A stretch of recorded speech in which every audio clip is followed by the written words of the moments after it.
that Biden's tax hikes will kill what's shaping up to be an uneven recovery, but the administration's focus will be on getting the spending plans passed one way or the other. While it's possible that April's jobs reports might yet be revised upwards, the number proves that economics is not a science and that America's pandemic recovery is going to be rocky.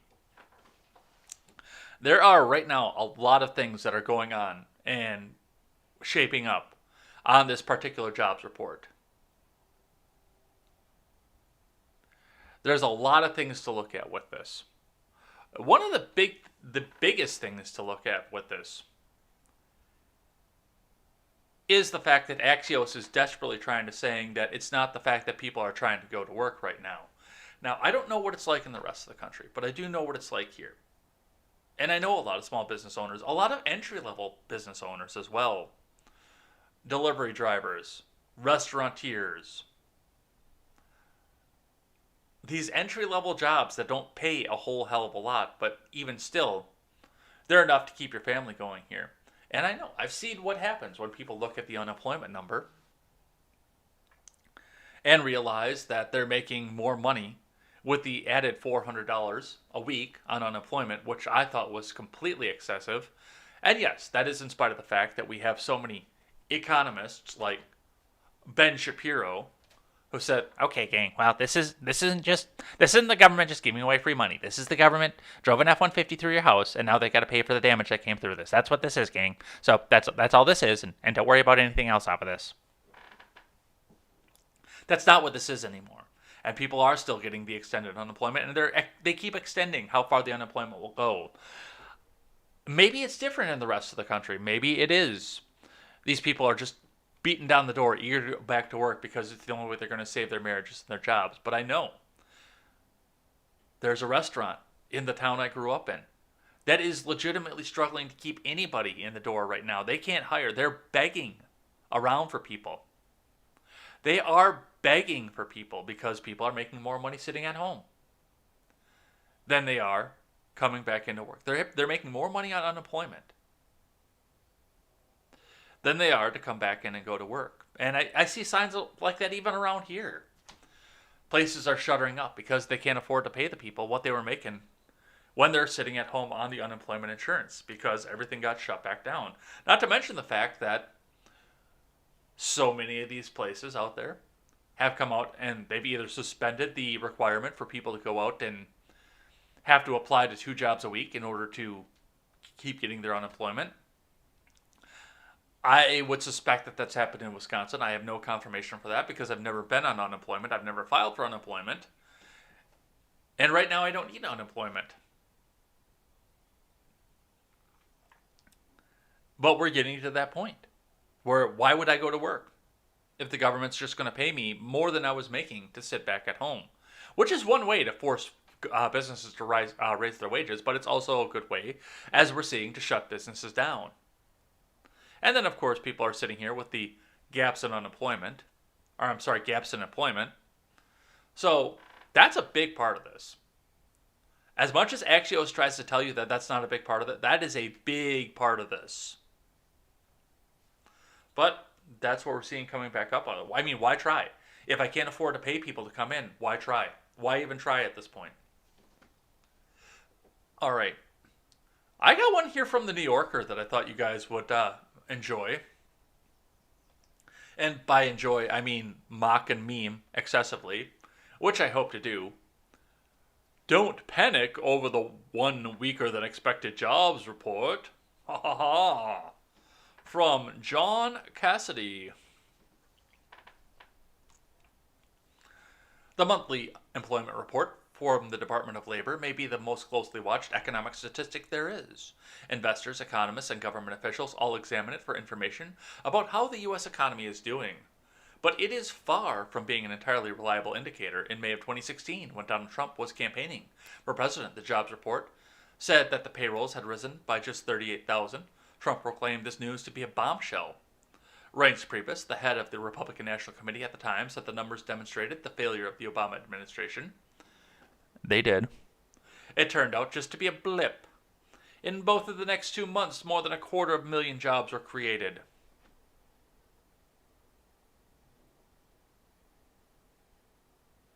Dude, that's what we're sitting on right now. I hope you know. In statistical terms, the job figures are noisy, meaning that they will tend to jump around, distorting the underlying trend on Wall Street. This has been long recognized. Years ago, I wrote a profile of Victor Niederhofer, a veteran speculator who made his living investing in the futures market. Niederhofer was an inveterate risk taker, but he did take some safety precautions. Every month, shortly in advance of the employment report, he would close out most of his positions. The jobs bulletin was too unpredictable to take the chance of being caught out. He explained, I thought Niederhofer on Friday morning when the Labor Department reported that the economy had created just 260,000 jobs in April. That's what's known as the Big Miss. Many Wall Street economists had predicted the figure would be close to 1 million or more. Goldman Sachs said 1.3 million. Morgan Stanley expected 1.25 million. The large undershoot prompted a vigorous debate, echoing the statement. I can't read in this fucking voice anymore. I can't make fun of these people anymore. But we're looking at a strain on the economy. We're looking at some of these people going back up out of jobs as the Keystone XL pipeline got shut down. Hell, Canada is suing us over the fact that got shut down. When Canada's suing you, you know you done fucked up. Because they're known for being very nice people. So, I'm not surprised by any of this here. And as much as they're coming back out and saying that this is a big miss, this is the big miss, and not to worry about this, this is something you need to watch closely, month over month. And hey, maybe we'll get a better May. Maybe we will. But something definitely to keep an eye on, because it's going to affect how wages go and how many people try to get into the market. So the New Yorker coming out to tell you, don't worry about the thing, is the New Yorker coming out and telling you, please continue to donate because us big billionaire donors can't hold up all of the line. All right, let's grab one here from, looks like I got some video here, so those of you over on Instagram are not going to be able to hear the video because it's only coming through here. But I got a little bit of video here talking from the houseplant in chief. Let's have a listen to what he had to say. This month's job numbers show we're on the right track. We still have a long way to go. As I said, my laser focus is on growing the nation's economy and creating jobs. My laser focus is on vaccinating our nation, and we're making continued progress. My laser focus is on one more thing, making sure working people in this country, hard-working people, are no longer left out in the cold. They're going to get a share of the benefits of a rising economy. It's been a long time since that happened. I've called my plan the blue-collar blueprint for America. That's exactly what it is. So let's not let up. We're still digging our way out of a very deep hole we were put in. No one should underestimate how tough this battle is. We still have a job to do here in Washington. The American people are counting on us. So let's get it done. Let's build an economy that delivers dignity and gives everybody a chance. I'm confident we can do this. All right, I'm done listening to that guy lie. This month's job numbers show that we're on the right track, in spite of the fact that unemployment ticked back up just slightly, which there's an argument to say that unemployment ticking back up slightly is going to be, that's sometimes a good sign, because people realize that they weren't a good fit for the job, they part ways, the employer fires them so they can get the unemployment, then they go back out and they find, occasionally a slight uptick in unemployment is a good thing, but when we just came out of a situation where we were hemorrhaging 1 million jobs a month, literally 1 million jobs a week for a while, 1 million new unemployment claims every single week, and now you come up to an April where seasonal jobs are starting, where people are starting to get out, where tourism is popping up, and you can only muster 250,000 jobs a week when we're sitting from that position, where there's no place to go but up for the economy. No, I have questions. I think we're going to have problems, and I think I just got kicked off. Why am I not on YouTube anymore? Let's figure that out. Did they just bump me off again, motherfucker? Well, we'll get ourselves back up there. I just looked down and I saw that my tablet was playing a new video. That's fun. Well, we're going to have to go and figure out what the hell is going on with Spectrum here again. So that's twice this morning. All right. Anyway, let's keep going. But yeah, he's going to come back out and tell us that we're on the right track. We're doing the right thing, okay, man? Come on, just do stuff, okay? And this is one of the big things that we talk about here, because we're talking about now more spending, more taxes, and more regulation on businesses. The ACA mandate is coming back, which is going to make it more expensive to hire people. Coming at a point where we were losing 1 million jobs a week. And still almost 500,000 jobs a week. So, a lot of stuff to watch here, a lot of stuff going on. We will continue to watch this here. Let's grab another article here from The Hill. 5 takeaways on a surprisingly poor jobs report. From Niv Ellis. Economists and politicians alike were shocked by the unexpectedly tepid April jobs report released on Friday, which showed the economy only added about a quarter of the number of jobs they were expecting. It was more like a fifth. The report found U.S. businesses added just 266,000 new jobs in April instead of the roughly 1 million that the economists had projected. The figure would be a solid in the midst of a strong economy, but it was tremendously disappointing for a nation emerging from a pandemic in which 9.8 million people remain unemployed. Here are 5 takeaways to make some sense of the report. Number 1, it's going to be a bumpy ride. Any recovery from the depths of the coronavirus recession is unlikely to be a straight ride. I think this signals that we're in for a rockier road than we thought, said Robert Frick, corporate economist at Navy Federal Credit Union. Frick predicted there will be a recovery and better reports in the future, but said the expectations of a booming report were too optimistic. All right, childcare is an issue.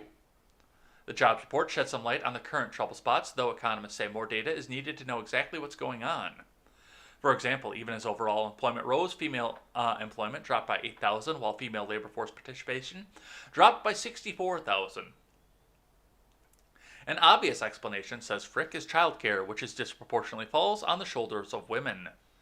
There are preschools and kindergartens and childcare and schools that are fractured and not open, so there are a lot of women who are forced to stay home, he said. While local government, education, jobs increased to 31,000, they were still 611,000 lower than pre-pandemic levels. Another problem is that despite the significant uptick in vaccinations, a large proportion of the population is still unvaccinated, and the pandemic, though greatly reduced from its winter surge, is far from over. There are a lot of people that don't want to go back to work in close quarters because of COVID, and 5,000 Americans died of COVID last week, so we can't dismiss that, Frick said. Well, we have to dismiss that because the counter is not sitting on the bottom of everything anymore. The fight over extra unemployment is on. Republicans and conservative groups have zeroed in on generous unemployment benefits as the culprit behind the slowdown.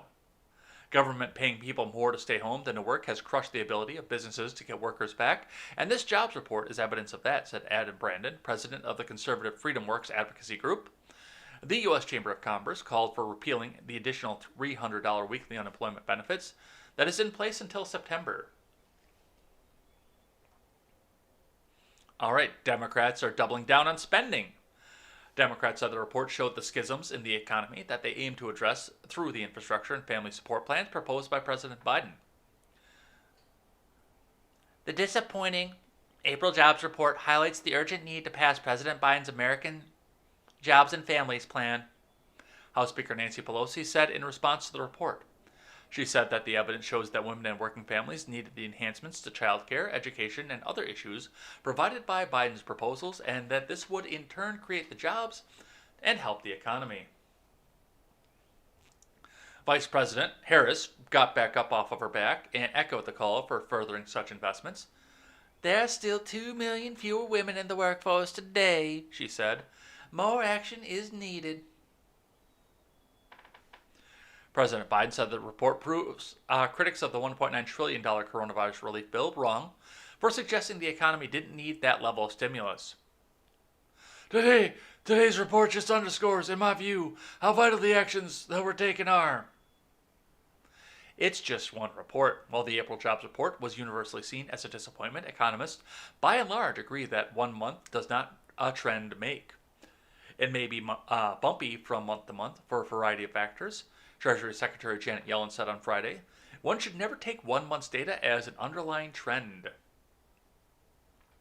As more data becomes available, analysts will be able to sharpen their views as to what is causing the labor market to hold back. Yeah, and we'll see what happens here coming up next month in May. Well, technically this month is May, but next month when the May jobs report comes back out. We'll see what happens with this, and I'm interested to see which direction this actually goes. All right, let's grab one here from the Associated Press. Weak jobs report spurs new arguments over big Fed spending, from Josh Boak. Tax and spend all day. We won't stop till we kill all jobs, and then we'll go away. Not.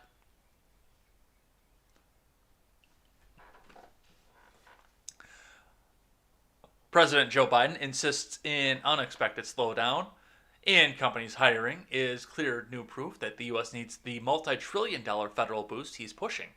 But his sales effort is challenged by critics who say Friday's jobless figures show his earlier aid legislation, successfully rushed through Congress, is actually doing more harm than good.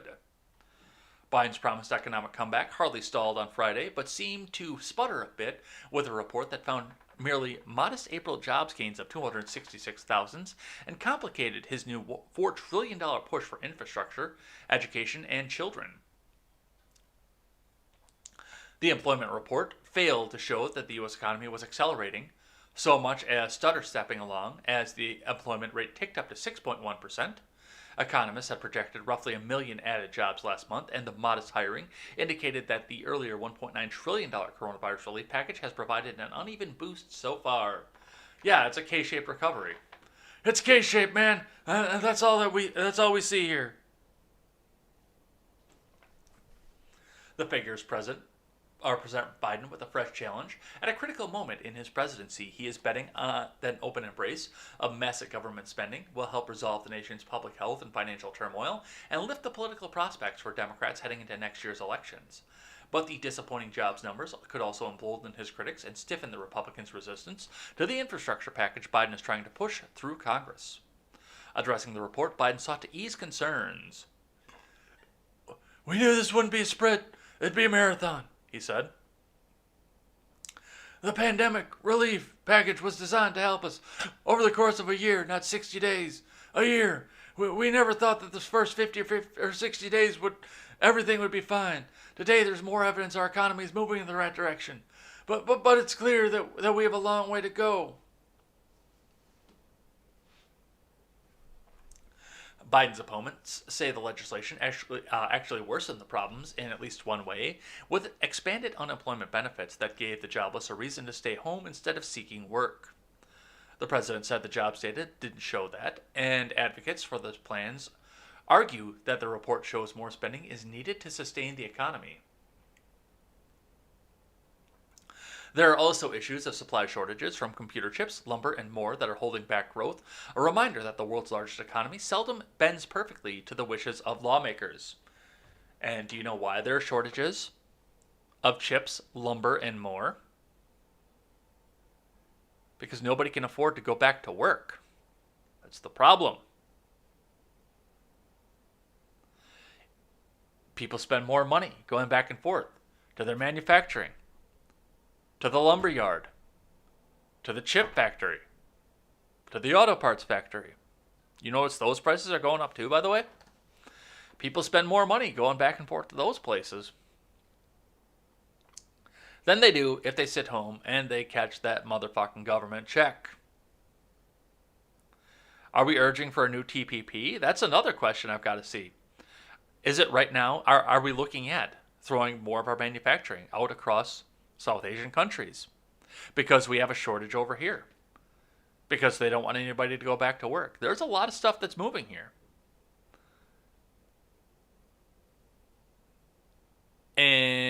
it really looks like some of this stuff is going to start to shut down if this goes the direction that it looks like it's going. Now, I have no crystal ball, and I can't tell you what's actually going to happen from this, but it looks like something's going to happen here, and it's not going to be something good for the American worker. All right, let's grab one from CNN. Tough jobs report scrambles Washington battle ahead of crucial week. Op-ed rather, from Stephen Collinson. A bust in the latest U.S. government jobs report is electrifying the Washington battle over Joe Biden's massively ambitious programs and offering an early hint of the political peril as the president could face if the economy doesn't bounce back strongly. Bounce back strongly, build back better. The data showing 266,000 new positions were added in April, a quarter of the number analysts have expected. A fifth. Had the effect of convincing both Republicans and Democrat lawmakers who returned to Washington this week that their dueling economic and political positions are justified. The report will further juice an already tense atmosphere in Washington as divisions are hardening after Biden's first 100 days in office. The president will deliver remarks on the economy early Monday, then host the 4 top leaders of the House and Senate for talks in the first time on Wednesday. Senate Minority Leader Mitch McConnell will attend the meeting just days after saying 100% of his focus is on obstructing the new presidency. The White House is, meanwhile, readying a strong push for Biden's infrastructure package. The plan's billing as massive jobs package will take on even more resonance, given the invigorated debate about unemployment. It's always unwise to draw sweeping conclusions about any single employment report. It is. Absolutely. But you stand here on Friday and take this massive fucking victory lap that says, we're getting 1.2 million jobs and we can build the best economy ever. And then you see this. And furthermore, this is the biggest part of this. What do I always say? Flip the political parties. It's April 2016. After all the regulation slashing, the Donald gets a job report like this. What is at the headline on CNN? Abysmal failure of president destroys the economy. Trump's Build Back Better slogan is propaganda for his fascist right-wing regime. He's killing people because he's not letting them get back to work. The Donald has killed our economy. We are in our darkest days. Hunker down, folks. This is going to be a dark winter. And we will never see the light of day again until we take this evil orange dictator back up out of office. Absolutely flip the political parties on this. And tell me if this is going to be the same thing. So they keep trying to give you the bullshit and tell you what they think that they want you to know, but yeah.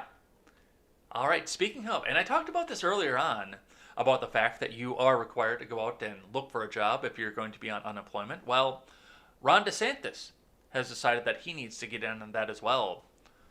From clickorlando.com. Via the Associated Press, Florida Governor DeSantis to unemployed start looking for a job. Floridians receiving unemployment benefits will soon have to provide proof that they're looking for a job, according to a statement made by Republican Ron DeSantis. On Wednesday, DeSantis lifted the requirement that people receiving benefits look for work early in the pandemic when unemployment was rising and few were hiring. But DeSantis has lifted restrictions on businesses and the unemployment rate is below the national average. Normally, when you're getting unemployment, the whole idea is that it's temporary. And you need to be looking for work to be able to get off unemployment, DeSantis said in a news conference. It was a disaster, so we suspended those job requirements. I think it's pretty clear now that we have an abundance of job openings. He said May will be the last month when the search for work requirements will be in place. We absolutely can put more people to work. The demand is there. Business want to hire more people, and I think that we can go that direction very soon, DeSantis said. While in Panama City Beach Thursday announced $111 billion in long-term recovery grants, For 22 communities impacted by Hurricane Michael, he said Florida's economy is booming and slammed states still under pandemic lockdowns. You see businesses that have been destroyed. You see a lot more people out of work. A lot of these big lockdown states have almost twice the unemployment rate, or 4.7%. A lot of them are 7.5%, 8% unemployment, the governor said. And this comes to them by the Associated Press once again. And yeah, that's going to be the point. If you really want people to start getting to work, you got to start cutting off their benefits. You have, especially if there are jobs there. Now, I can see where you're in New York City or Southern California, where the majority of everything is still shut the fuck down, where you're not going to have these requirements because you're going to run out of jobs to apply to every once in a while. But, that's what it used to be. And we talked about this on Ed Talk on Saturday. It used to be in Wisconsin. And I don't think it is anymore. I think that Evers suspended this as well. But it used to be in Wisconsin that if you wanted unemployment, and under the recovery and under the last crash back in '08, I remember people walking around, coming in, looking for jobs that they were in no way qualified for, in zero way qualified for. But yet they're sitting here and they're looking at this and they are saying, okay, hey, I'm here to apply for your job. I have no experience. I've never worked on a car before. I don't know what an alternator is, but I have to apply because I have to apply for 2 jobs a week so I can keep feeding my kids. Because I need the unemployment. Back when there were no jobs to be had. I remember how fucking hard that was. And I've taken steps right now to make sure that I don't have to go through that again. Because if the market crashes once again, I don't want to be involved in that a second time. That sucked. That sucked out loud. In fact, I might actually take another step and grab a license in another state. Just to make sure. A little bit of behind the scenes stuff, but yeah, I'm going to do everything I can to make sure that I don't have to go through that again, because it fucking blew. It blew the fucking big one.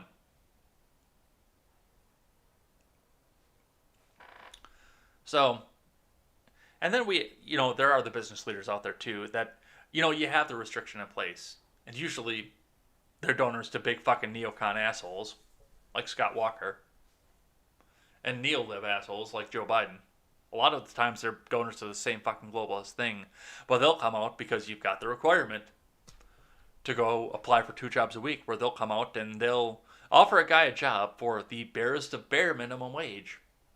Sweeping up behind toolboxes or behind something. Just sweeping floors for 10 hours a week. Because guess what happens if you turn down a job, if you get offered one? You're off unemployment. I've seen people brag about that. Oh yeah, I'll just offer the guy $10 a week so he can't go on unemployment anymore. Ha ha ha ha ha ha. Fucking prick. Alright, let's keep going. I got one here from The Blaze. Biden's energy secretary blames COVID-19. God damn it, go away. I know you had to reload, but go away. Biden's energy secretary blames COVID-19 for soaring gas prices, but oil industry experts point at Biden. From Chris Enlow. Energy Secretary Jennifer Granholm is blaming the pandemic for soaring gas prices. Since President Biden took office on January 20th, the national average gas price has soared more than 50 cents. As of Friday, it stood at nearly $3 per gallon, $2.96. The average was $2.38 per gallon when Biden took office and $2.11 on Election Day last year. CNN anchor Jake Tapper confronted Granholm on Friday about skyrocketing gas prices, asking the former Michigan Democratic governor whether the high energy prices will slow down the post-pandemic economic recovery. Beyond whether or not you think your policies are to blame, are you worried that the prices could impact whether or not Americans travel, which is, of course, needed to put money back into the economy? Tapper asked. In response, Granholm suggested an out-of-control COVID-19 virus is to blame for higher prices at the pump. Oh, do tell. I'm interested. Do tell me how this works.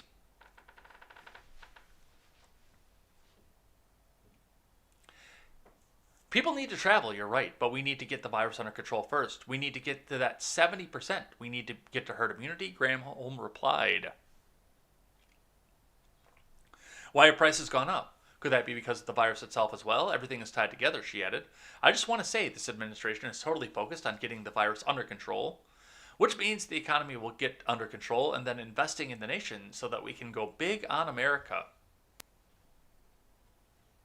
Ironically, Granholm's remark about herd immunity comes after the New York Times published a story suggesting that herd immunity in the U.S. is no longer probable. That's funny.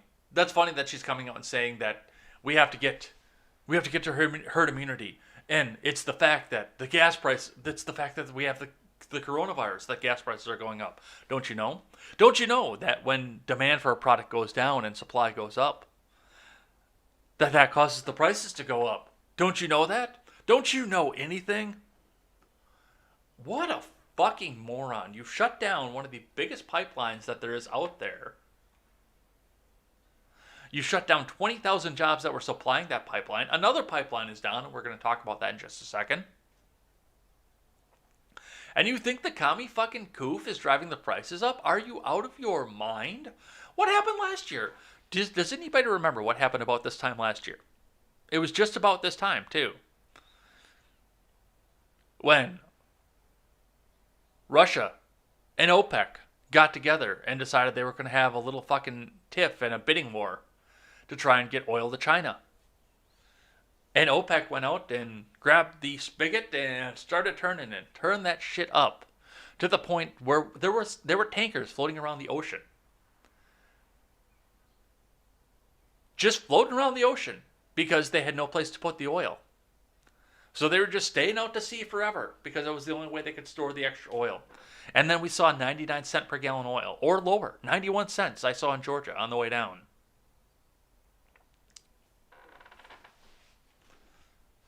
No. You know what you did. You know exactly what you did. All right. And speaking of the pipeline, let's grab one here from Fox 10.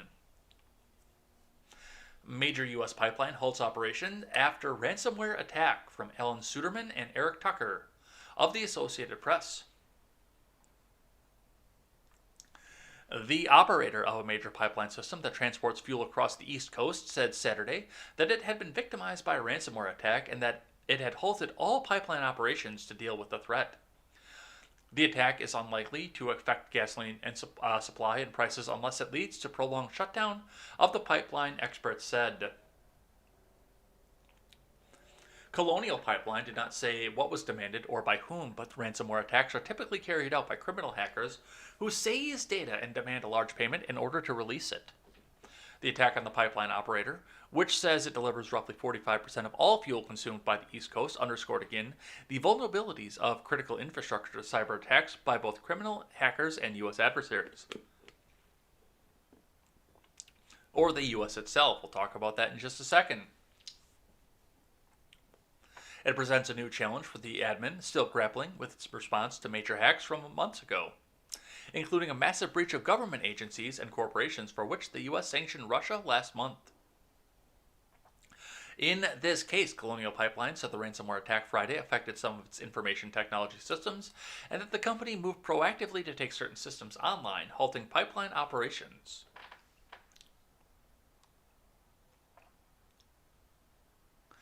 The Alpharetta, Georgia-based company transports gasoline, diesel, jet fuel, and home heating oil from refineries primarily located on the Gulf Coast through pipelines running from Texas to New Jersey. The company said it hired a cybersecurity firm to investigate the nature and scope of the attack and has also contacted law enforcement and federal agencies. In a statement late Friday, Colonial Pipeline said it was taking steps to understand and resolve this issue, focused primarily on the safe and efficient restoration of our service and our efforts to return to normal operation. It said it was working diligently to address this matter and minimize disruption to our customers and those who rely on Colonial Pipeline.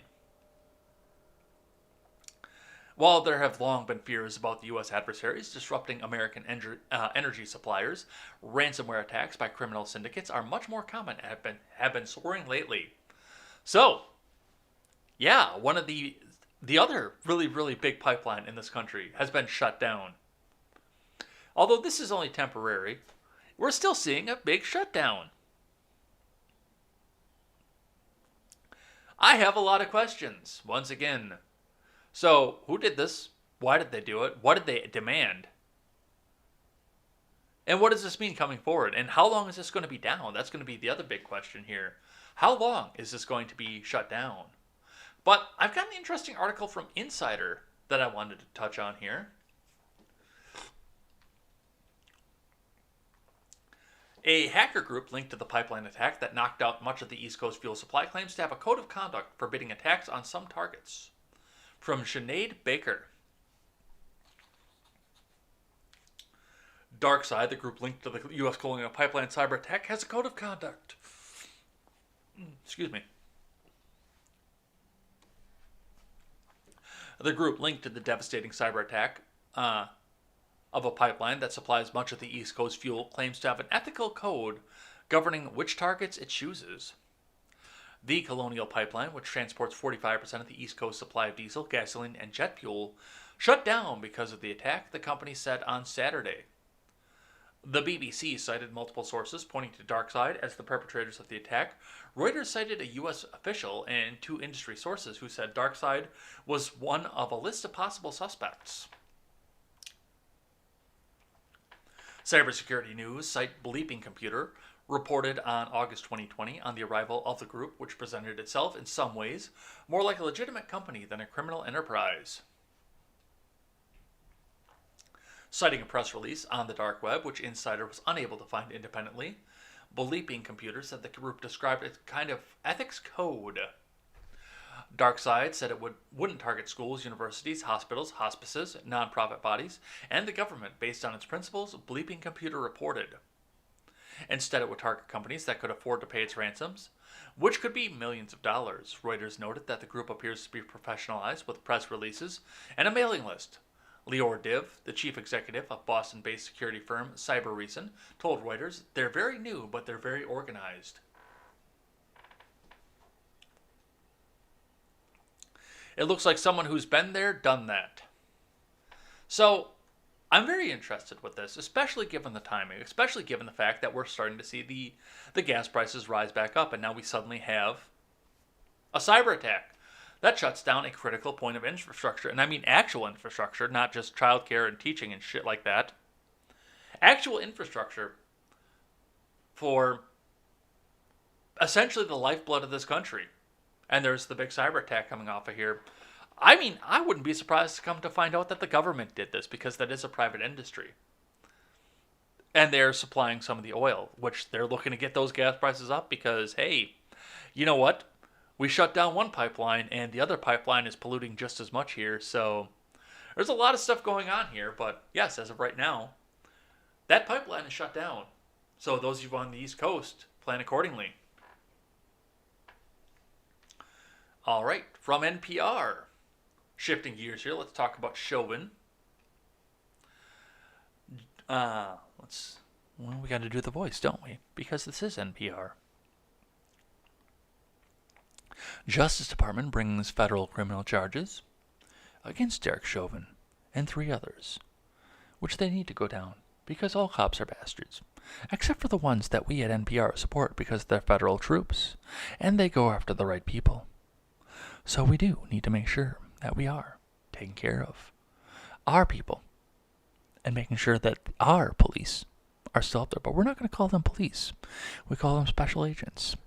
Don't question us. Just give us money. NPR, National Progressive Radio, spreading communist ideas throughout the airwaves on very, very quiet tones. This is from Carrie Johnson.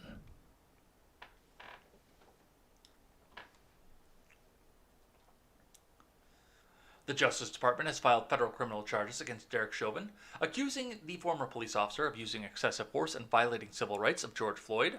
Floyd died after Chauvin pressed his neck for more than 9 minutes on a pavement outside a convenience store last year in Minneapolis. 3 other former officers on the scene that day, Thomas Lane, J. Alexander Queuing, and Tao Thao, have been charged federally in connection with Floyd's death. Two of the men, Quing and Thao, are accused of failing to intervene to stop Chauvin. All three face a charge of providing medical care, failing rather to provide medical care with deliberate indifference to Floyd's suffering. They already are preparing for a state trial in August. Chauvin also faces a separate federal indictment related to the 2017 incident, where he allegedly used a neck restraint without legal justification. We'll talk about that in just a second. And beat the teenager in the head with a flashlight. Federal civil rights prosecutors from Washington worked hand in hand with the U.S. Attorney's Office in Minnesota to build the case. Such federal charges. No, I will not. Fuck you. Get off my screen. Such federal charges are rare, in part because it's difficult to meet the high legal bar they require. To succeed, prosecutors must prove beyond a reasonable doubt that Chauvin acted willfully to deprive Floyd of his civil rights and use force that was constitutionally unreasonable. And what do you want to bet? That a certain person is going to get up on the jury, and these are mysteriously going to stick, even though they're not going to be able to present their case.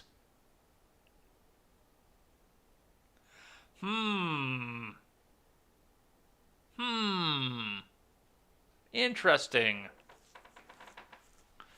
All right. Well, that's coming here. And, that's one of the things that came off this. And we talked last week, and we're going to talk tonight about the BLM activists who wound up on the Chauvin jury as well. But, we're looking at this now, and Minnesota was preparing for an acquittal.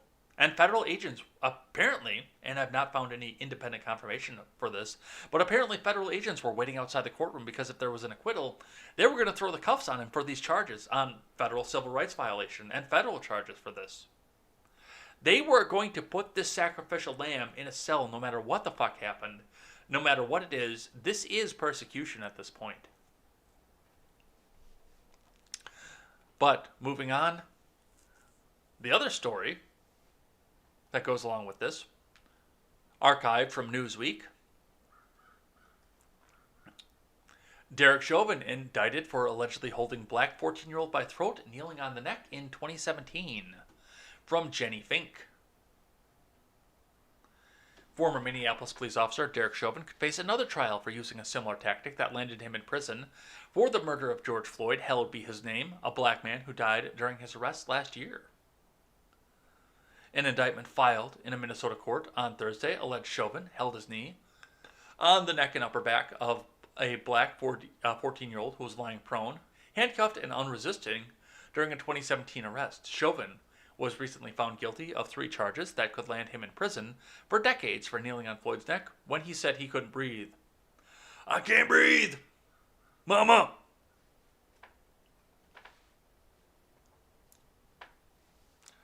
The new indictment also alleges Chauvin held the 14-year-old by the throat and struck him multiple times in the head with a flashlight. Chauvin was charged with depriving the 14-year-old of his constitutional rights during the arrest. As persecutors were gearing up for Chauvin's murder trial, they received numerous videos allegedly showing Chauvin striking the black teenager so hard he needed stitches, according to ABC News. He then allegedly held the boy down for 17 minutes, ignoring complaints that he couldn't breathe. Those videos show a far more violent and forceful treatment of this child than Chauvin describes in his report of the incident. Matthew Frank, a 21-year-old veteran of the Minnesota AG's office and one of the prosecutors in Chauvin's trial, wrote in a court filing. Newsweek reached out to the Minneapolis Police Department for comment, but did not receive a response in time for the publication. Eric Nelson, who represented Chauvin in the George Floyd trial, declined to comment. Of course he did. And here is the problem with this. I have a big problem with this right now. This is huge. Because what year is it now? It is 2021. This incident happened in 2017. And there was, apparently, video.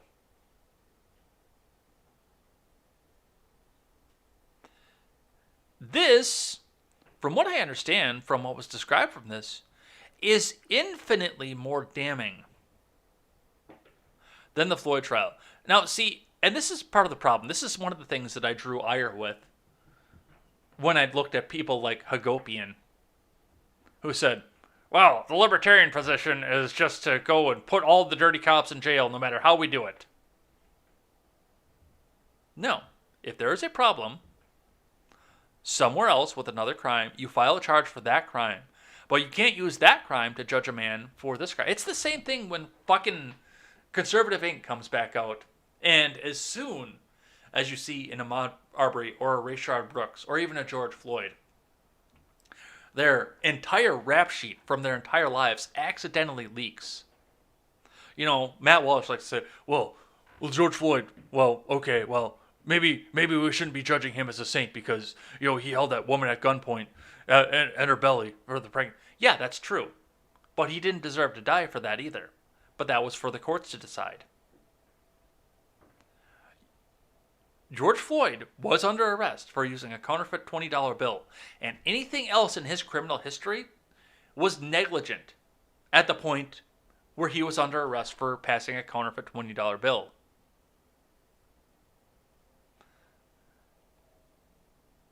It's the same thing with Chauvin. Chauvin was on trial. He wasn't on trial for beating a 14-year-old black kid to death. Or not to death, but whatever the fuck came out of it.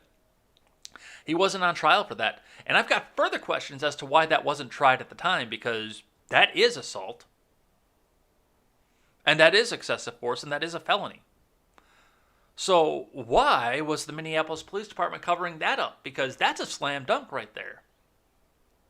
Why are we having this situation? Unless, of course, we're either waiting for something to come back out of this or something that we can push off and use for the media for. And is this the thin blue line of silence that we do, or thin blue wall of silence rather, that we do need to address? I have a lot of problems with the fact that this is just coming out now. In spite of the fact that the only thing that I could see for it as a reasonable excuse would be that it would be jury tampering to bring it back out right now. But this is ultimately more damning than anything that happened with St. fucking George.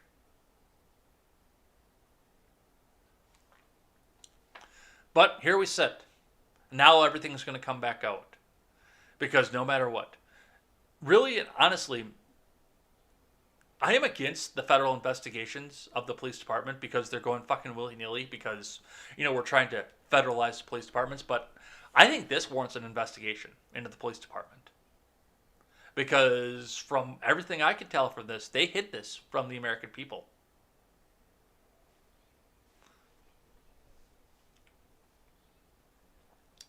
All right.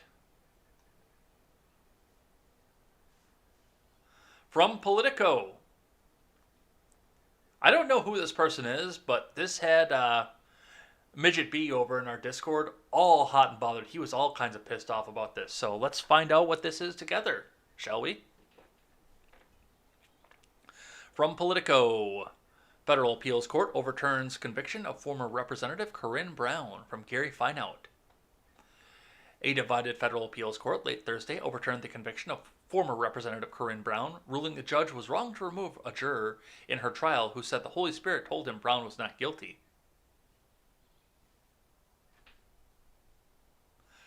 The 11th Circuit Court of Appeals, in a 7-4 decision, said that Brown, who was found guilty in 2017 on 18 felony counts connected to using a phony charity as a personal slush fund, deserved a new trial on the corruption charges. The former Democratic Congresswoman from Jacksonville, who had been in office for more than 2 decades, had lost her bid for re-election the previous year after her seat was dramatically altered, following a long-running legal battle over redistricting. Chief Judge Bill Pryor wrote for the majority, said the decision of a district judge to remove the juror after deliberations had already begun in the trial was wrong because there was no evidence that the juror engaged in misconduct or would have ultimately held out against a conviction. Really? Because it sounds like the juror was fucking nuts. And he actually probably was right to remove that juror. Corinne Brown was entitled to the unanimous verdict of a jury, ordinary citizens, Pryor wrote. The removal of juror number 13, a juror who listened for God's guidance, as he sat in judgment of Brown and deliberated over the evidence against her, deprived her of one. Judge Charles Wilson, in a dissenting opinion, said the appeals court should not have overruled the district judge, who talked directly to the juror before making his decision to remove him. The majority cast the district court's decision as misconstruing religious expression, while failing to safeguard the right to unanimous jury verdict. On this record, I cannot agree, wrote Wilson. The decision to remove Juror 13 was a tough call, and one the district court did not take lightly. But from the district court's superior vantage point, it was necessary to ensure that a verdict was rendered based on the law and evidence, a principle that's foundational to our system of justice. And I'm sure that a lot of progressives are taking a victory lap about this, but if this same juror had said, well, the sainted Holy Spirit told me that Corrine Brown was guilty, then there would be calls, of course, to separate the church and the state. It's more of an idea of who got what favorable outcome for this, but luckily they're actually going to be holding a new trial because this is a mistrial. And honestly, in spite of this, if there is question about this, this should actually be retried. If there's question about the veracity of the juror, just get 12 new jurors, 14 and then 2 alternates. I'm sorry, 12 and then 2 alternates. So let's get 14 new jurors and let's actually try this again. Because this is in question, which means that the verdict is within reasonable doubt. Corrine Brown should be out, but she should be retried. So let's see what happens with this.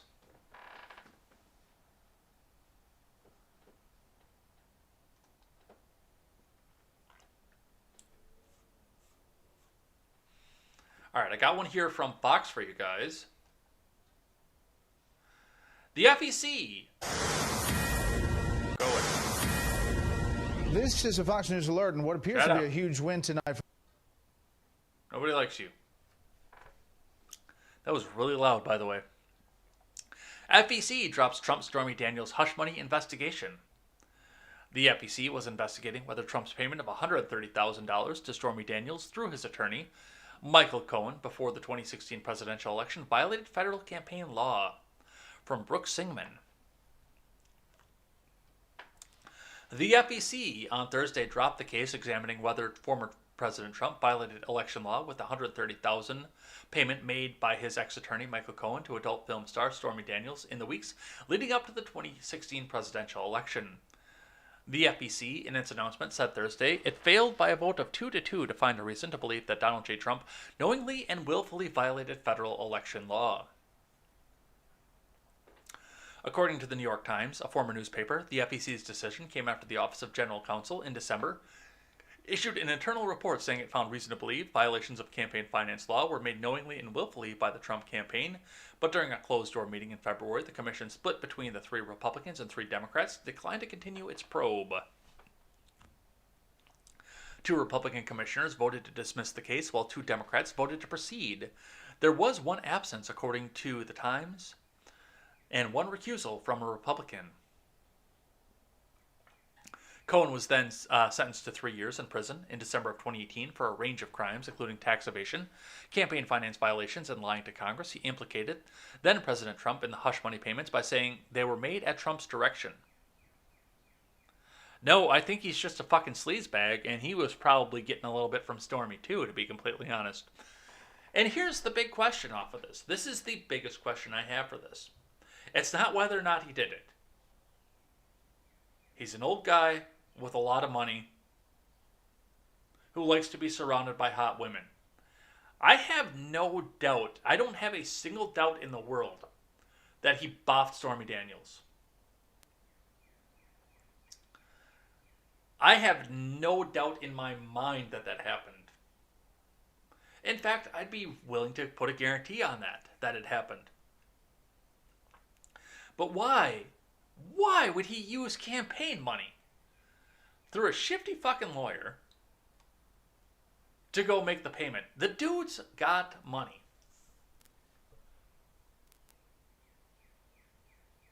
If the money was a problem, he would just sell a building, or an airplane, or a helicopter,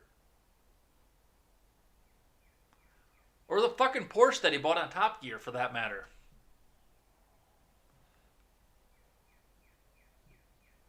It's not like he doesn't have money. It's not like there isn't money there. And this whole Orange Man bad narrative, and we need to go back and use all this stuff. This is falling apart in everybody's faces as they continue to look back and they continue to see what actually happened. This is all falling apart in the faces of the people who tried to make the Orange Man bad argument.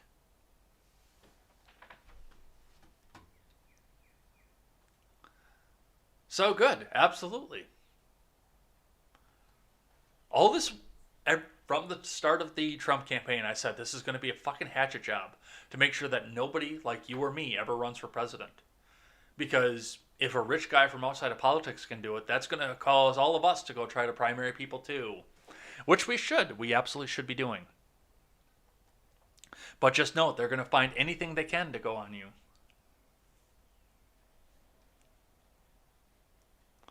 All right, from the Hill, Michael Cohen, Stormy Daniels blast the FEC for dropping the Trump probe. From Jordan Williams.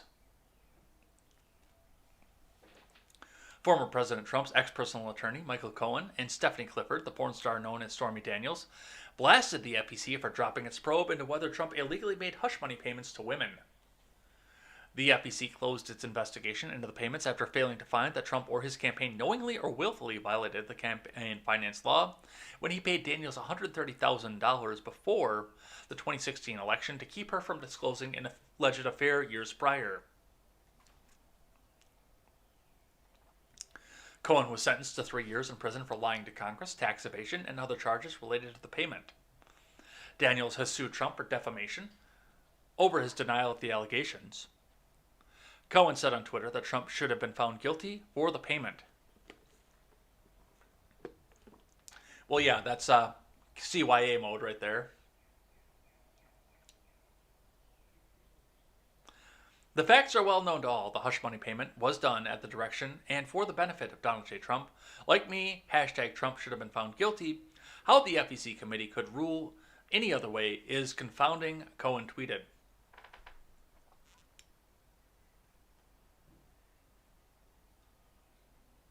Daniel said on Twitter, "Our legal system is a joke, but I'll keep fighting and speaking my truth, not the truth, but my truth. I was assaulted, threatened, bullied, attacked, daily, falsely arrested, had fake charges put on my record because I refused to back down. Never thought I'd see the day Michael Cohen and I'd be on the same side." Okay.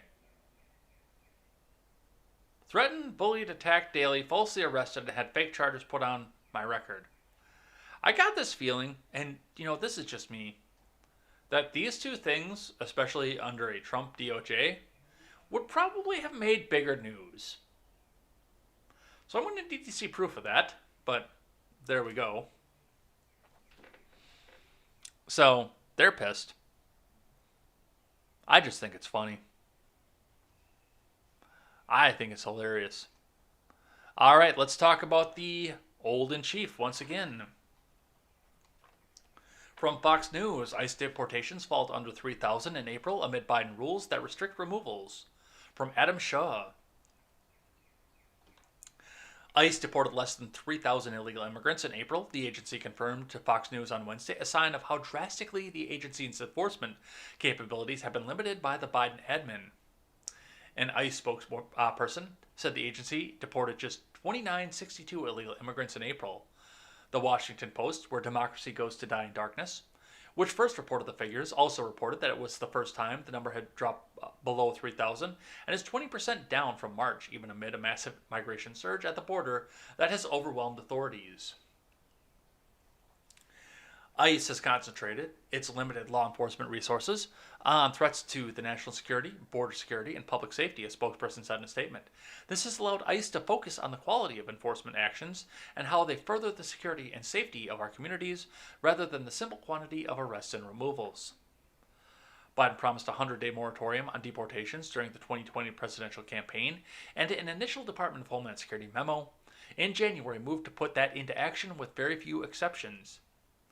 However, days later, it was blocked by a judge in response to a lawsuit from Texas, which said that the memo breached an agreement set up in the final days of the Trump administration. So, a couple things going on with this. Looks like the deportations have gone down. I'm actually not completely surprised because, of course, bring them on in and nothing's going to happen to you. But also, yes, we did see that there was supposed to be a moratorium on this. So I don't know where these people are right now. I don't know what's happening with this, but we will see and we will watch what is going on with that. All right, let's grab one here from Politico. Detroit police chief preps Michigan governor campaign against Whitmer. From Alex Eisenstadt. Detroit Police Chief James Craig, a Republican and veteran of police departments around the country, is preparing to challenge Democratic Governor Gretchen Whitmer in Michigan, potentially giving the GOP a formidable candidate in one of the midterms election's highest-profile gubernatorial contests. Craig has spent recent days meeting with GOP leaders, including Ron Weiser, the chair of the Michigan Republican Party. According to a person familiar with the deliberations, Craig has also spoken with Arizona Governor Doug Ducey, the chair of the Republican Governors Association, according to a second person familiar with that discussion. Word of Craig's interest comes as the country grapples issues of race and policing following a year that saw high-profile killings of black people at the hands of law enforcement. The May 2020 killing of George Floyd, hallowed be his name, in Minneapolis, resulted in a nationwide wave of protests and a renewed focus on police conduct. All hail St. George. Craig, who is black, recently praised the outcome of the Derek Chauvin trial in the case, saying, "The justice system worked, but he said the case was a stain on our profession and was not reflective of law enforcement as a whole."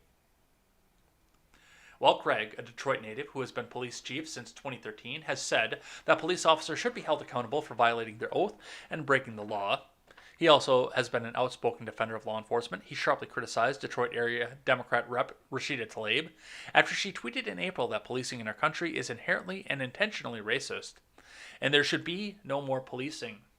Well, good luck.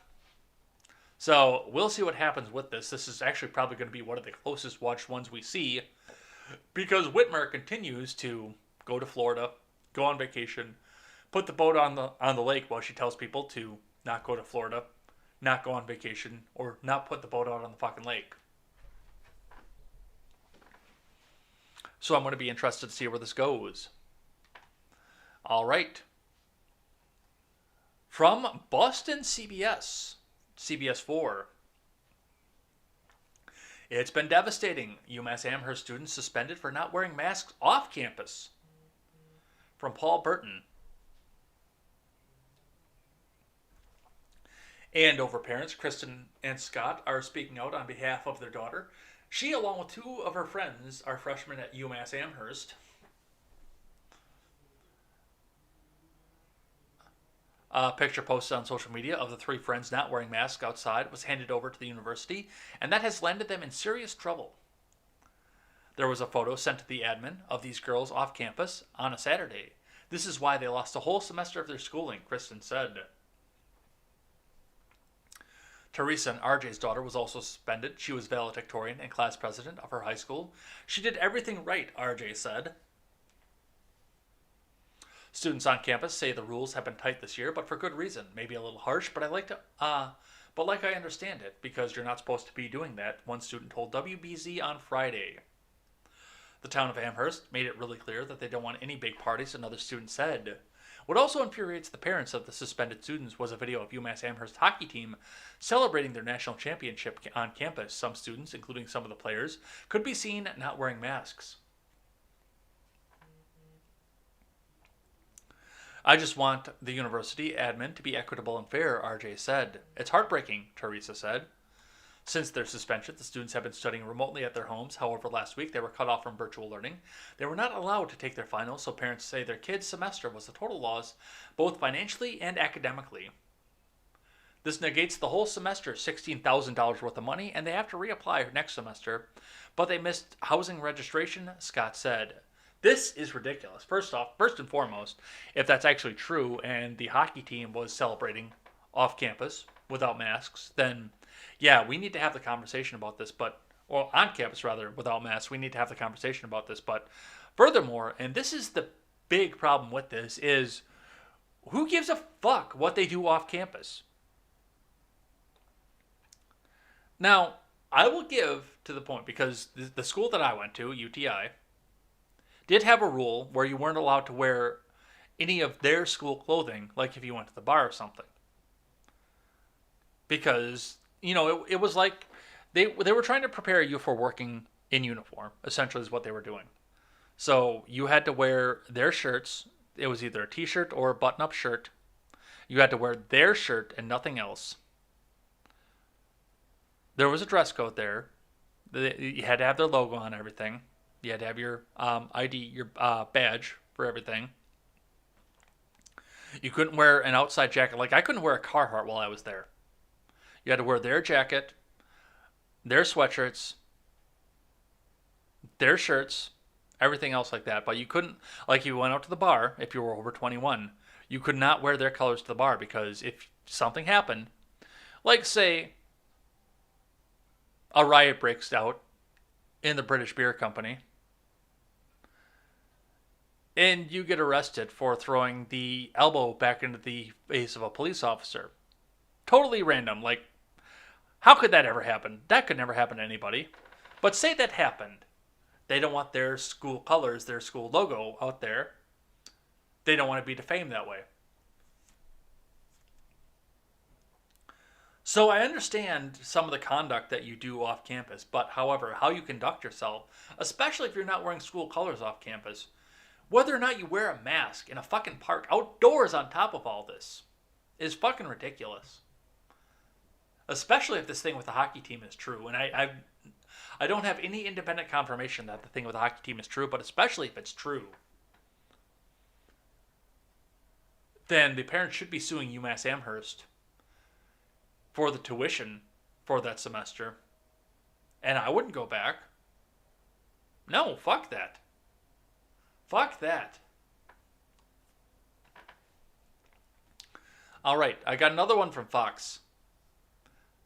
Remember our pastor friend up in Alberta?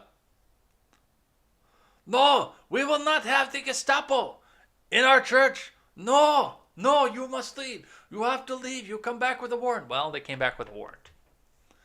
Canadian pastor whose Easter confrontation with police went viral, arrested after holding a church service. From Danielle Wallace. A Canadian pastor who went viral last month for ordering out police who showed up to his church on Easter weekend was arrested Saturday for violating COVID-19 limits on gatherings set by a new court order. Artur Pawlowski, the head of Calgary's Street Church in Alberta, and his brother David Pawlowski were arrested and charged with organizing an illegal in-person gathering, the Calgary Police Service said in a statement. The speakeasies.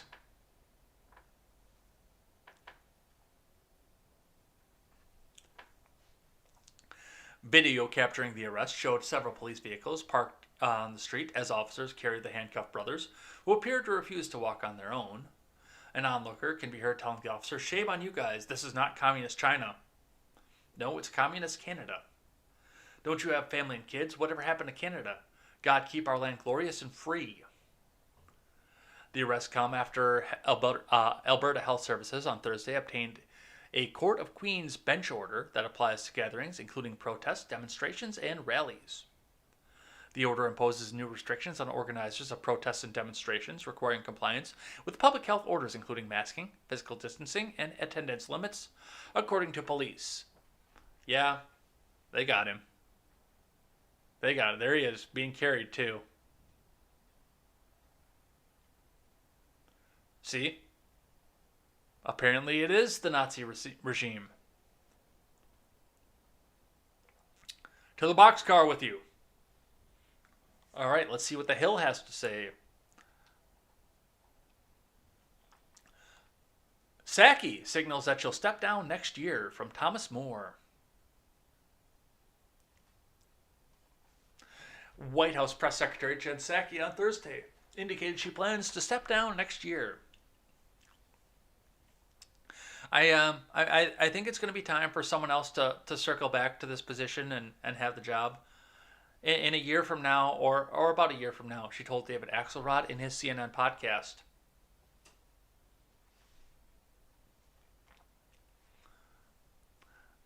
Psaki's remarks add more specificity to comments she made to the New York Times, a former newspaper, earlier this year, when she discussed her eventual plan to leave and give someone else a shot at the high-profile position.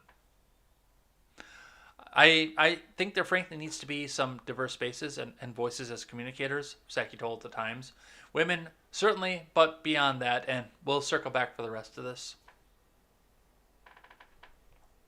Psaki did not immediately respond to the Hill's request for details about her departure plans, nor did the White House Communications Director, Kate Bedingfield. Psaki's reception with the White House press corps has been markedly different than that of her predecessor from the Trump administration, Kayleigh McEnany. Miss Press Secretary, over here. Hey, exactly how cute are the White House dogs, and how much does Joe Biden love to play with them? Jen, over here. How much does Joe Biden love his wife? Jen.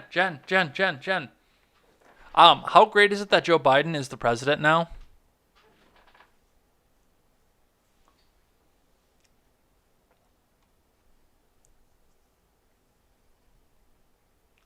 Reporters have remarked on Psaki's professionalism during a press briefing, and the chief White House spokesperson has often made a point of calling on all reporters in the room.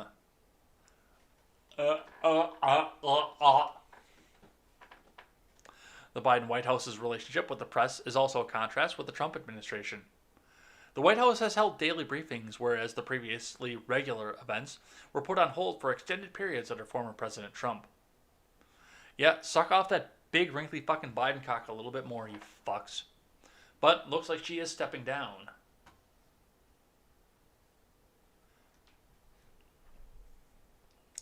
From NBC, Trump Justice Department sought phone records of Washington Post reporters. And we're going to see the propaganda from this in just a second. From Pete Williams, the Justice Department confirmed Friday that it sought the phone records of 3 Washington Post reporters for calls they made during 3 months of 2017 while reporting on Russia's role in the 2016 presidential election. According to the Post, which was the first to report the news, Post reporters Ellen Nakashima and Greg Miller, along with Adam Antuis, who no longer works with the paper, were notified in letters dated May 3rd that the government sought out court orders to access information in calls between April 15th of 2017 and July 31st of 2017. The paper said towards the end of that time period, the 3 wrote a story about classified U.S. intelligence intercepts, indicating then-Senator Jeff Sessions of Alabama talked about the Trump campaign in 2016 with Russia's ambassador to the U.S., Sergei Kislyak.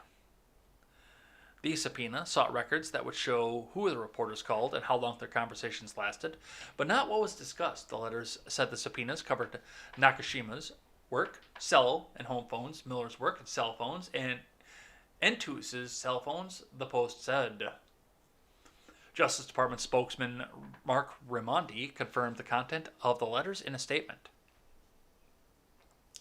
While rare, the department follows the established procedures within the media guidelines policy when seeking legal process to obtain telephone toll records and non-content email records from media members as part of a criminal investigation into the unauthorized disclosure of classified information. The statement said the targets of these investigations were not the news media recipients, but rather those with access to the national defense information who provided it to the media and thus failed to protect it as lawfully required. So, and this is all standard procedure at this point. They're trying to find the leaks. They're trying to stop the leaks. So they're looking at the people who talk to the leakers to see if they can figure out who it is that's doing the leaking. Especially when it comes to matters of national security. But that's not how the Washington Post put it.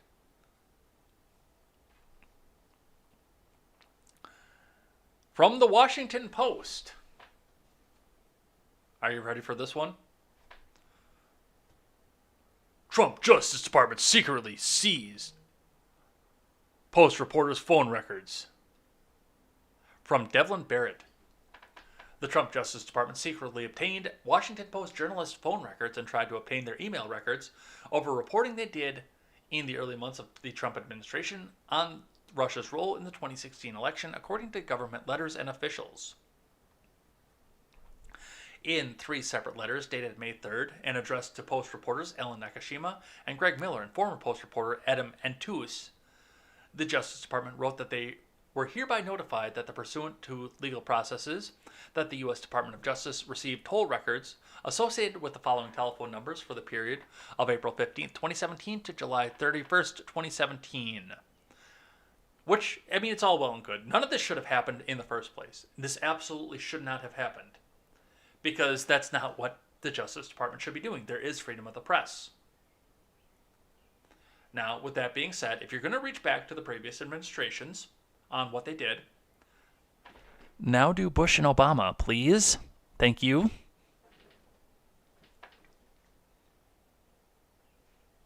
All right, from the Hill. Possible DeSantis opponent. Florida is no longer a free state.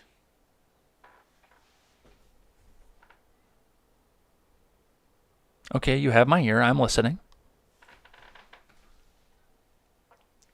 From Max Greenwood.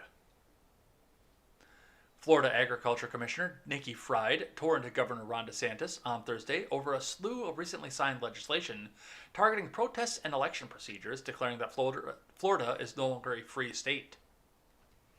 Speaking at a press conference hours after DeSantis signed a sweeping election bill into law, Fried cast the governor as an authoritarian figure bent on curbing basic rights and controlling the flow of information out of his administration. In particular, she noted how he had barred media outlets, except for Fox News, from covering the signing of the elections bill on Thursday. He did this in a closed location with only political supporters, using our taxpayer dollars. With only camera watching was Fox News, Fried said. He is using Fox News as a state news source.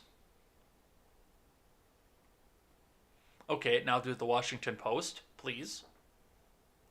We see this in other locations around the world. China, Venezuela, authoritarian regimes have state-run presses, not here in America. MSNBC. Excuse me. CNN. Washington Post. Oh, sorry, I had a little tickle in my throat there.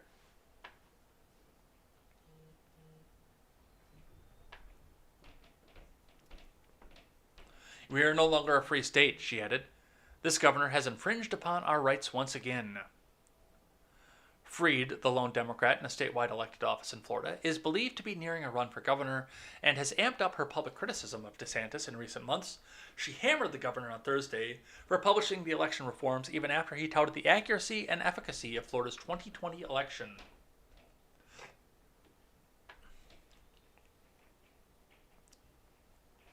Show me the fraud. Let's talk about that. The fraud that we did not see in this election, Fried said. We had no issues at the polls. We had no issues at the ballot boxes. We had no issues at the counting ballots. Per our Secretary of State, per our governor, per our Republican leadership, have said that this was the most efficient and safe election that has been run in Florida history, she added. So where was the fraud? Where's the reason for this piece of legislation? Well, I would say that the reason would be to countermand the federal government, because they're trying to overturn legislation like this. All right, but this is going to be who's running against, possibly running against DeSantis. Got some popcorn? Because this is going to be one to watch. From Yahoo! Let's talk a little bit about Elon and his events over the weekend. I got just a few more, then we'll head on out of here after doing a rule of acquisition. Elon Musk earns mixed reviews as first-time SNL host. More like Elon bust. From Ethan Alter. Heading into the Elon Musk hosted episode of SNL, some not ready for primetime players suggested they weren't on board with the opening. Studio 8H upped to the controversial tech entrepreneur. In the end, though, the majority of the cast, including the breakout star Bowen Yang, who took a social media swipe at Musk, opted to share the stage with Lorne Michaels' controversial choice of host. One performer that did sit the episode out was Aidy Bryant, who also shaded Musk on Twitter. The shrill star showed up for Miley Cyrus's cold open on Mother's Day concert, but didn't appear in any sketches. Yeah, that seems like a very, very Aidy Bryant thing to do. As for Musk, he stuck by his pre-show promise to behave himself, maybe because his mother was in the house. Maybe May Musk joined her son on stage for his monologue, during which he revealed for the first time that he has Asperger's syndrome, a developmental disorder that places him on the autism spectrum. She also smiled when he dropped the inevitable Dogecoin reference, a topic he later expanded on during Weekend Update, trying to explain the concept of cryptocurrency to Michael Che and Colin Jost. He even shouted out the Dogecoin to the moon meme, thrilling his fan base on Twitter. Yeah, I lost a little bit of money on Dogecoin over that, you fucker. Here's something that Twitter wasn't expecting, though. The cryptocurrency stock took a deep nosedive after Musk's mention. Whatever, I'm still ahead. So, it looks like they weren't real thrilled about this, which, I mean, once again, that does sound like a very, very 80 Bryant thing to do, is not show up with Elon. So, that we have. I didn't watch it. Mostly because I didn't care. Mostly because I don't have network TV, but also partially because I don't give a fuck.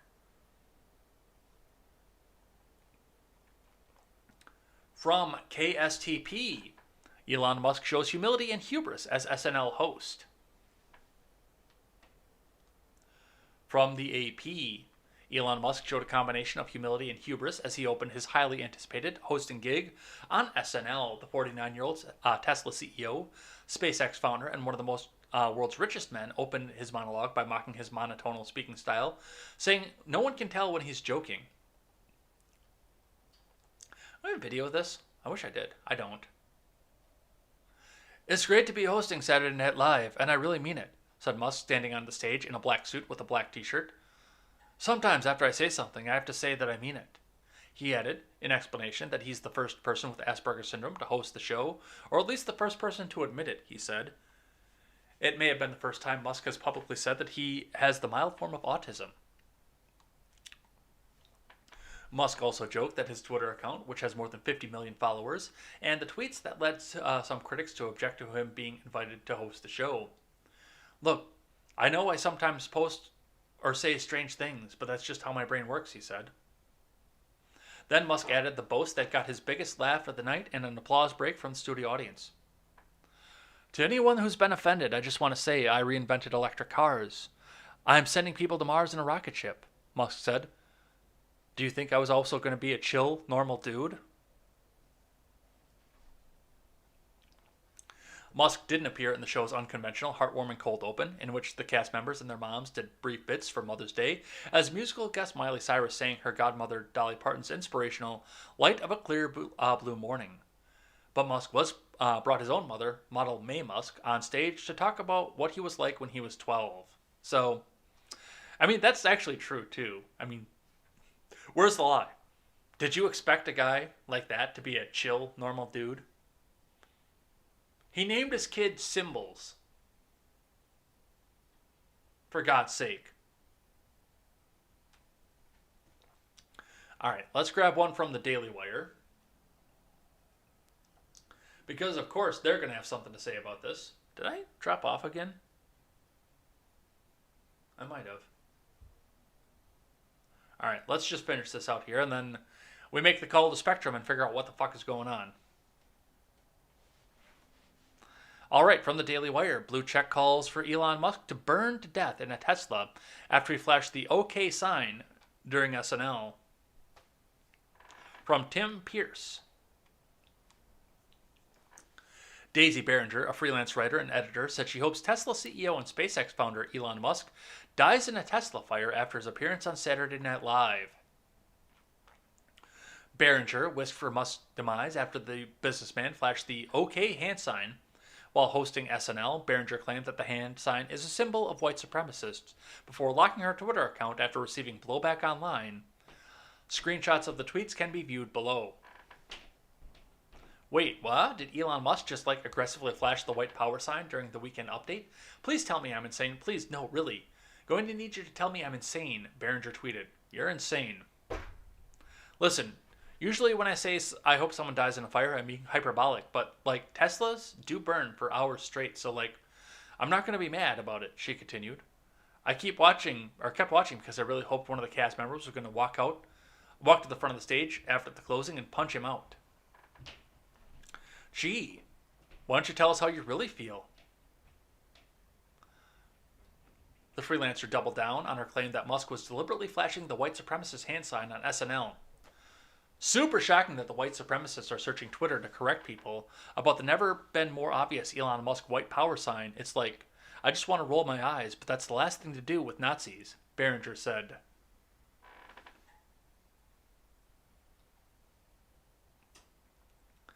There are some screenshots of the tweets.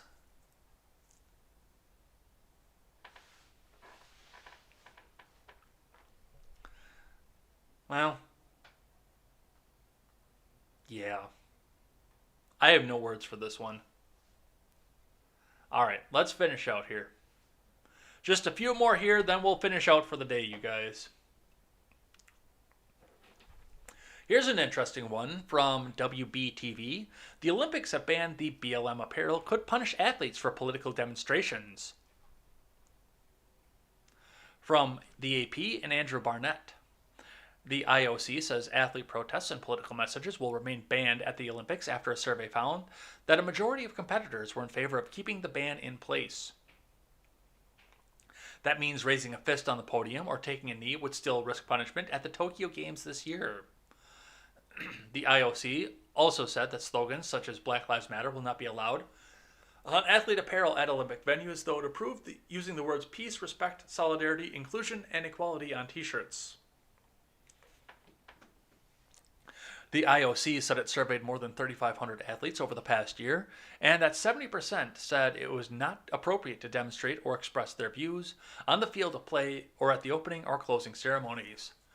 The IOC says that any instance of breaking the rules will be evaluated by the athlete's respective National Olympic Committee, International Federation, and the IOC, and disciplinary action will be taken on a case-by-case basis.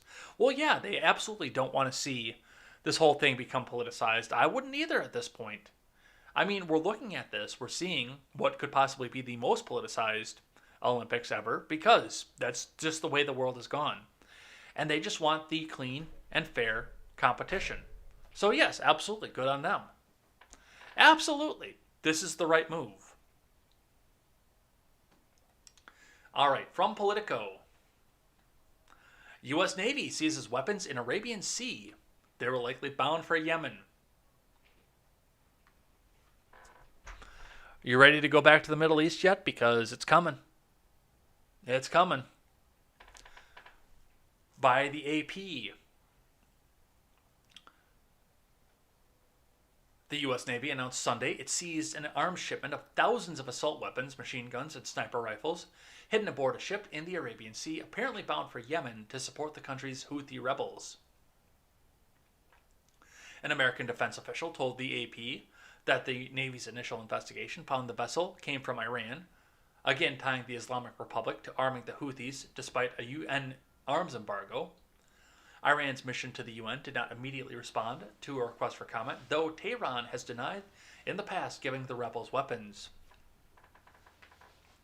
The seizure, one of several amid the years-long war in Yemen, comes as the U.S. and others tried to end a conflict that spawned one of the world's worst humanitarian disasters. The arms shipment, described as a sizable, shows what the war may still have that the war may still have far to run. The Navy-guided missile cruiser USS Monterey discovered the weapons aboard what the Navy described as a stateless dhow, a traditional Mideast sailing ship in an operation that began Thursday in the northern regions of the Arabian Sea, off Oman and Pakistan. Sailors boarded the vessel and found the weapons, most wrapped in green plastic, below deck. When laid out on the deck of the Monterey, the scale of the find came into focus. Sailors found nearly 3,000 Chinese Type 56 assault rifles, a variant of the Kalashnikov. They recovered hundreds of other heavy machine guns and sniper rifles, as well as dozens of advanced Russian-made anti-tank guided missiles.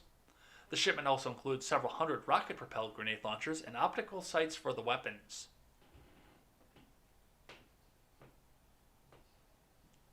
Dude, where can I get some of this stuff?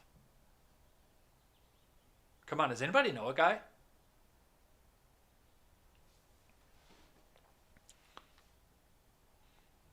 So, that's fun. That's a bunch of weapons, too. That's a bunch of stuff. Well, that's where we go. All right. Let's finish out here so we can get everyone over to the Daily Ignoramus, which is also going on right now. Palestinians and Israel police clash at Al-Aqsa Mosque. Wow. Come on, man.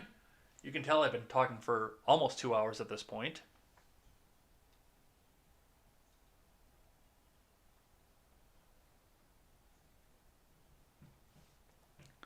From Joseph Krauss. Palestinian worshippers clashed with Israeli police late Friday at the Al-Aqsa Mosque compound, a major holy site sacred to Muslims and Jews, in an escalation of weeks of violence in Jerusalem that reverberated across the region.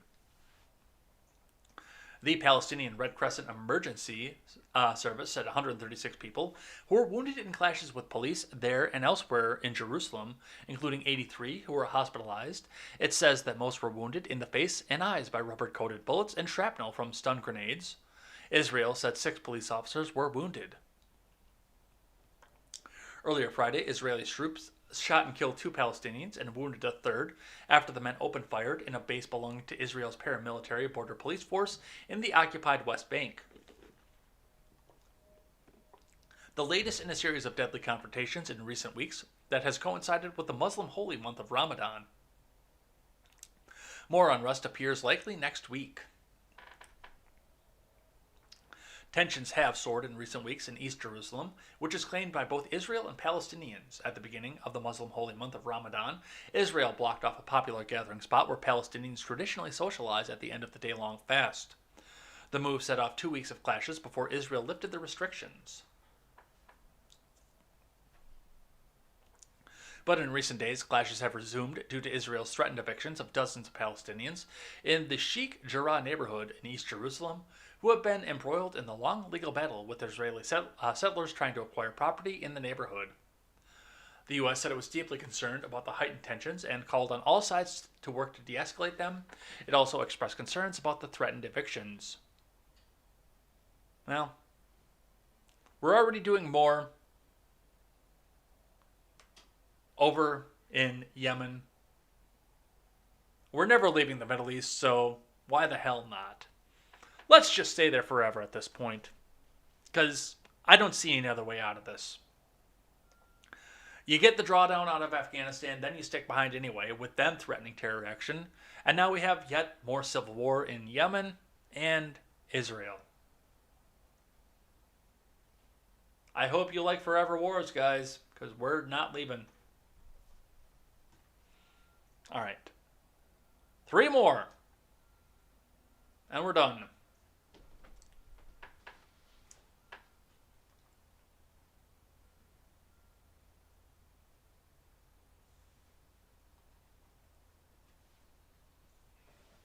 Maybe. Maybe we won't get any more done. Maybe it'll just sit and never open back up. This page is unresponsive. All right, there it goes. New York City veterans fume over parade lockout after pot smokers get permit to march. From Mary Kay Ling and Dean Balsamini.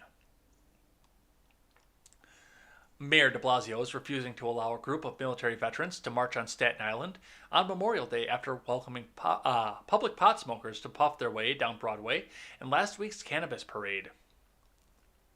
It's a slap in the face, Jamie Gonzalez, 57, a Marine infantryman who saw combat in Iraq during Operation Desert Storm, told the Post. Gulf War vets like Gonzalez were set to be given special honors on Staten Island's 102nd annual Memorial Day Parade this year to mark the 1991 conflict's 30th anniversary, until the city pulled the plug. For many of us, a parade is a form of closure, Gonzalez said. We gather together and support each other. I'm incensed, Ted Cohen, 82, a retired Air Force reservist who was on alert through the Cuban Missile Crisis. It's pathetic. The United Staten Island Veterans Organization, The Association of 16 Local Vets Groups that has sponsored the annual March for decades filed a request for the parade permit with the NYPD on February 27th, following the same procedure they use every year in keeping with the city's official rules. On March 9th, the department nixed the request, citing de Blasio's emergency executive order restricting public events due to the COVID-19 pandemic. City Hall did not respond to the message seeking comment. So, some stuff to see there. The pot smokers get it, and the veterans don't. Everybody should get their fucking parade, but you also shouldn't have to have a permit for it as well.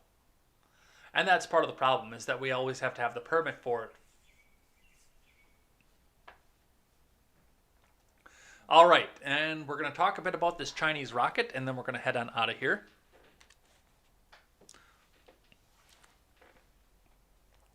I got another one here from NPR for you guys. Debris from Chinese rocket expected to land on Earth this weekend. From Joe Palca. They still need your money because they interrupted me in the middle of reading the last article, so make sure that you get National Progressive Radio their money because they need your help. Please help them spread communist ideas around the country. National Progressive Radio. We love communism.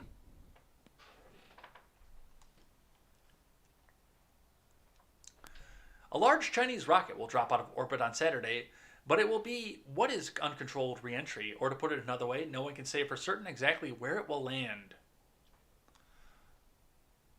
Scott Simon, host, says, what goes up must come down. When we toss something into the heavens, we tend to have some idea where it'll land, but that's not the case with the giant rocket launched last week from China. It's expected to come tumbling down to Earth late tonight, somewhere. Joining us is NPR's Joe Palca. Joe, thank you so much for being on with us. You're welcome. So, where's it coming down, okay? I won't put you on the spot. Why don't we know, in this case, where is it coming down? Well, usually when they send a rocket into space, it sends its payload off and then it drops back to Earth. And then you can plan it so that it drops back over the ocean. Or if that doesn't happen, to go into orbit, you can save a little fuel and fire the rockets and bring it back down to Earth. But in this case, neither of those things seems to have happened. Simon, well, what do we know about this rocket? I'm glad you asked, Simon. It's a Chinese Long March 5B. It weighs about 22.5 metric tons. And last week, it launched an element of the Chinese space station into orbit. But, as I say, it didn't fall out of orbit immediately. It went into orbit. And there, it didn't seem to be a plan to bring it back down in a controlled fashion.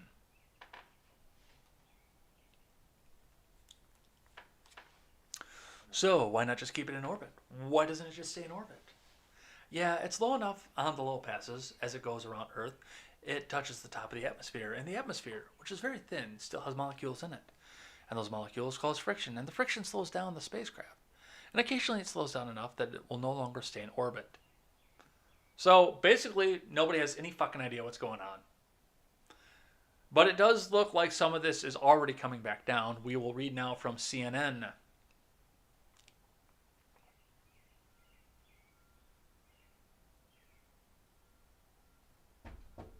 Maybe. Give it time. She's old and she's going to be replaced soon. The Wonder Theory. Want this week's most fascinating science stories delivered to your inbox? Sign up for our weekly science newsletter. Fuck yourself. NASA criticizes China's handling of the rocket reentry as debris lands near the Maldives. From Jackie Waddles. NASA has lambasted China for its failure to meet responsible standards after debris from its out-of-control rocket likely plunged into the Indian Ocean Saturday night. Spacefaring nations must minimize risks to people and property on Earth of reentries of space objects and maximize transparency regarding those operations, said NASA Administrator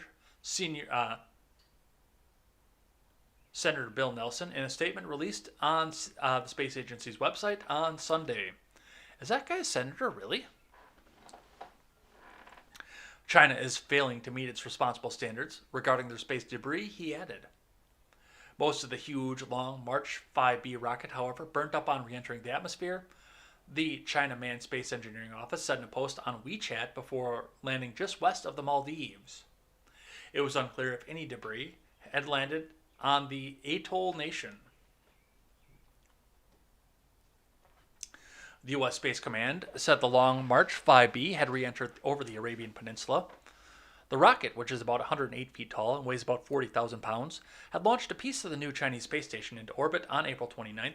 After its fuel was spent, the rocket had been left to hurtle through space uncontrolled until Earth's gravity dragged it back to the ground.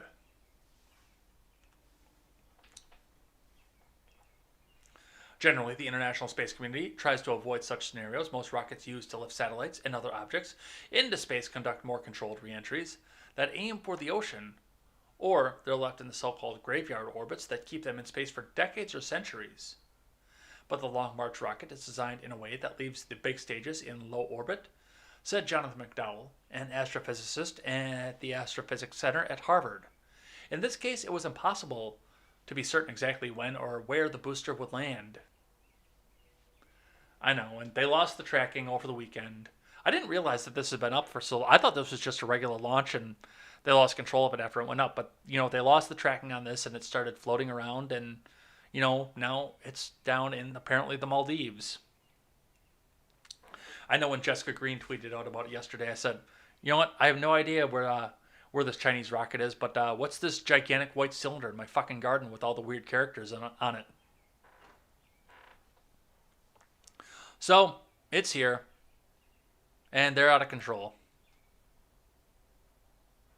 But what do? The country owns our president, so what do?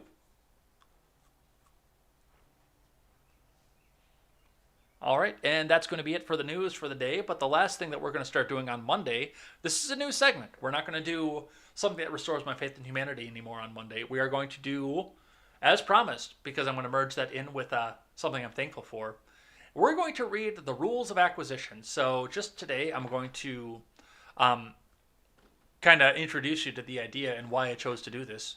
Max von Sydow over on Twitter started doing... he started watching Deep Space Nine, and he's very, very critical of the Ferengi. I love the Ferengi. I think the Ferengi culture is amazing. I love the fact that in spite of the majority of that sector of the galaxy falling into unrequited communism, the Ferengi have managed to hold on to their Ancapistan value. Except they're not really Ancapistan, because they do have rules.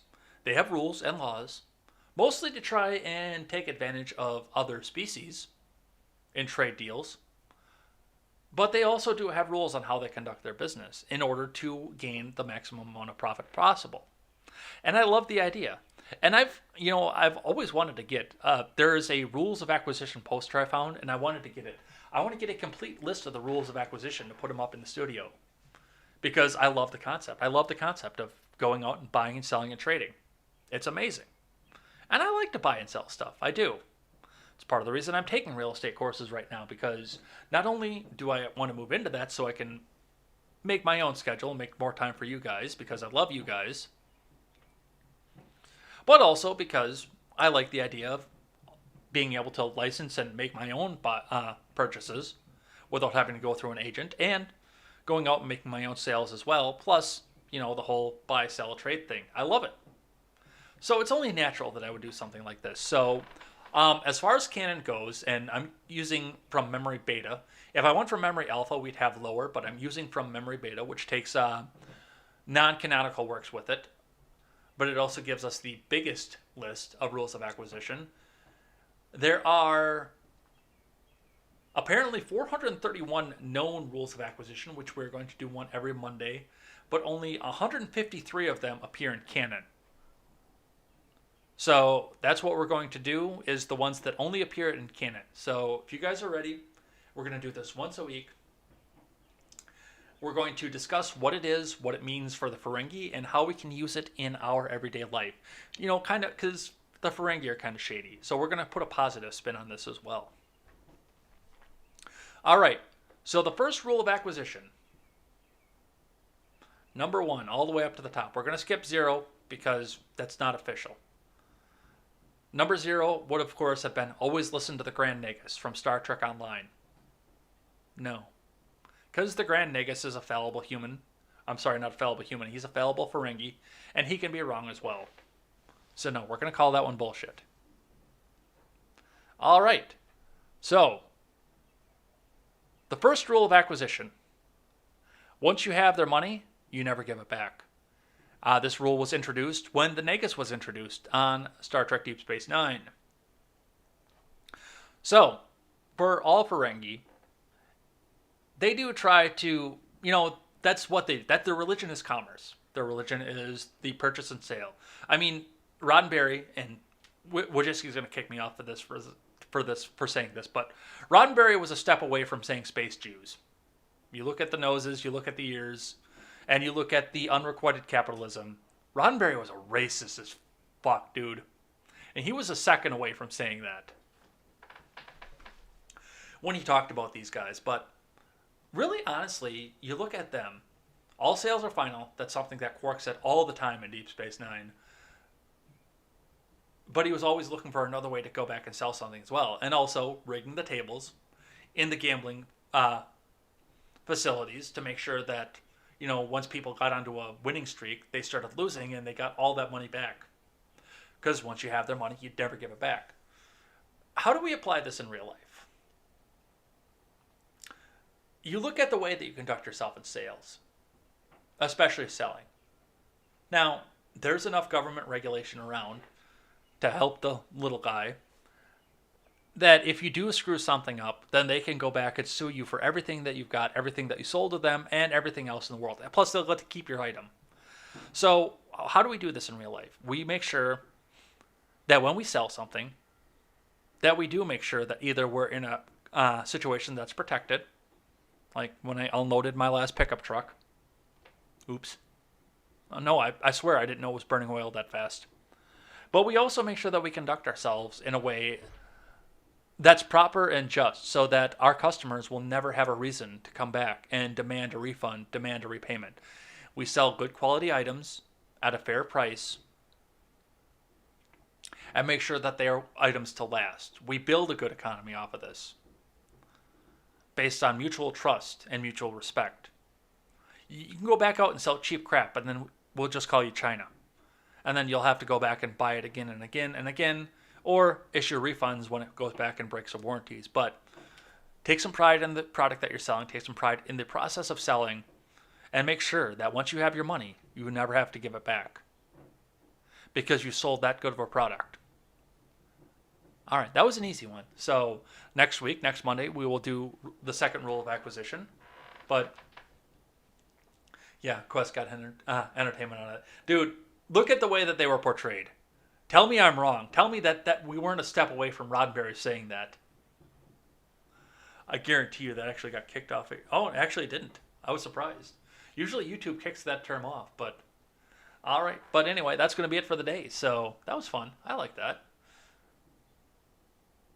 Let's head out of here. Let's throw some music up and let's do this.